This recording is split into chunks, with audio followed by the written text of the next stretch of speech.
Hai teman-teman, kalian suka burung? Kenalan yuk sama burung madu Jawa. Burung ini kecil, warna-warni, dan aslinya dari Pulau Jawa dan sekitarnya.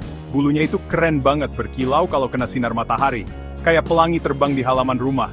Tapi bukan cuma itu aja loh, burung madu Jawa ini suka banget yang manis-manis.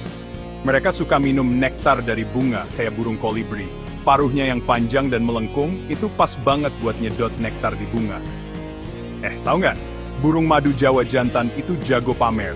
Kalau musim kawin, dia terbang dengan gaya yang heboh buat menarik perhatian betinanya. Keren banget kan? Mereka juga orang tua yang baik loh. Sarangnya dibuat dari daun dan ranting. Bentuknya unik dan menggantung. Ayah dan ibunya gantian memberi makan anak-anaknya. Kerjasama yang kompak. Jadi, kalau kalian lagi mengamati burung, coba perhatikan burung madu Jawa yang cantik ini. Kecil-kecil cabai rawit, banyak kejutan dari mereka. Wow, memikat sekarang. Subscribe as the thing. Yo.